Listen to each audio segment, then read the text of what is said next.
Hello everyone! Magandang araw po sa inyong lahat and welcome to our YouTube channel. Once again, this is Rofi Lacson and for today's video mga kaibigan, we'll be having this tutorial about FBS Real Account Registration. In line with that, in this video, of course, we are going to discuss about paano ka makapaggawa or makapag-open ng trading account with FBS Trading Broker. At pag-usapan din po natin or itutour natin ang personal area after nating makapag-register and makapag-verify ng ating trading account.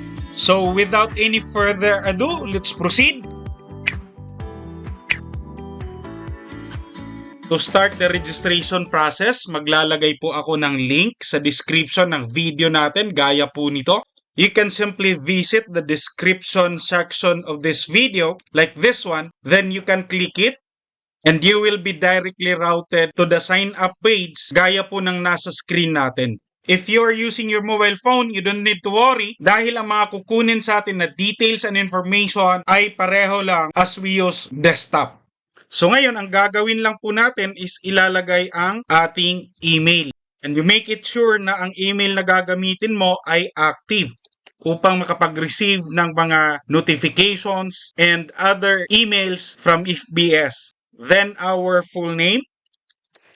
On the other hand, pwede rin po natin gamitin ang ating Facebook account, Google account, and Apple ID to automatically register dito sa FBS. But dito, dahil nag-input po tayo ng ating email, so proceed po tayo nitong red button, register as a trader. So ngayon, kung makikita natin dito, meron pong instruction na maglagay ng ating new password or mag-create. So gawin lang po natin ito in order to hindi natin makalimutan ang ating password for future logins. So sabi dito, nag-send po ngayon ang FBS ng email in order to verify or confirm our registration. So punta lang po tayo sa ating Gmail. And click lang po natin itong confirm email.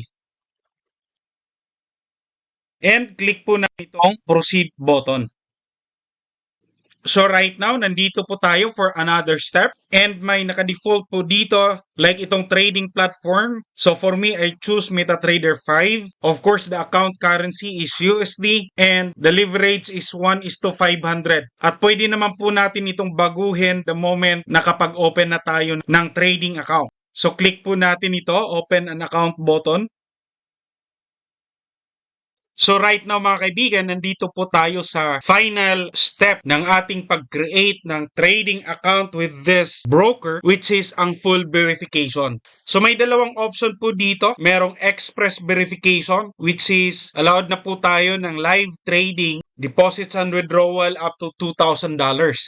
But for me, highly recommended po natin itong full verification, which is we are going to upload our documents and prove our identity at the same time our address. And all in na po ito sa lahat ng services na ino-offer ng FBS the moment na kapag full verification na tayo. So as we proceed this step, click po natin itong Get Verified button dito.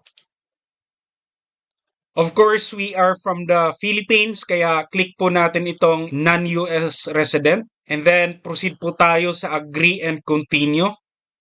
So, as you can see, may mga type of IDs po dito na hihingin sa atin. Una, driver's license. Next, itong ID card. Actually, pwede po dito ang national ID and passport. So, for me, click po natin itong driver's license. Now, may dalawang option po dito. Pwede po tayo mag-upload directly dito sa desktop and meron din pong option to continue on phone, which is, I think, maglalabas po ito ngayon ng QR code na pwede po nating i-scan. So, if you are to proceed ng pag-upload directly with the desktop computer na ginamit mo, kailangan po nating tandaan ang tips na to, which is una, upload a colored photo or file, take a photo in a well-lit room, and don't edit images of your document. Actually, meron na po akong verified account with FBS. Kaya on this part, hanggang dito na lang po muna tayo at ituloy-tuloy mo lang ang pag-process ng yung verification. Clear and easy naman po itong gawin. Ang tanging kailangan lang is ma-follow ang mga instruction, especially ang tips, which is ito ang mag-guide sa atin para mas mapadali at walang technical error na mangyayari as we verify our identity. And next part, of course, is to verify our address. Sa pamamagitan nitong mga document like electric bill, bank statement, actually sa akin, yung ginamit ko is my bank account. So yun mga kaibigan, tuloy-tuloy mo lang ang pag fully verified ng yung trading account. And after that, proceed po tayo sa pag-explore ng ating personal area with a verified trading account. So ito na po yung fully verified trading account ko with FBS. As to personal trader area, ito po yung pinaka-dashboard niya. And if we are going to explore this, napaka user-friendly and easy to understand ang mga navigation details and other informations. Kaya napakadali nating itong maintindihan. So kung makikita natin dito, on the left side, nandito ang mga options sa gusto po nating puntahan or the tabs. Like itong finances. So nandito ang deposit, withdrawal, and transfer options. Ayan, and nandyan agad ang transaction history. Now, if titignan po natin itong promotions, dito nakalagay ang mga bonuses and promotions like nitong free VPS service. So meron po itong terms and condition para po ating ma-avail. And the most beneficial part, lalong-lalo na sa mga tuloy-tuloy nag-aral ng forex trading or CFDs trading like me, so FBS ay hindi nagpapahuli in terms of education. Meron ditong pang beginner, meron pang intermediate and advanced na mga courses. Kaya napakasulit nito na free services para sa mga traders. So nandito rin ang events calendar and stocks calendar na pwedeng makatulong sa atin in order to more effectively decide kung ano yung trade na papasukin natin.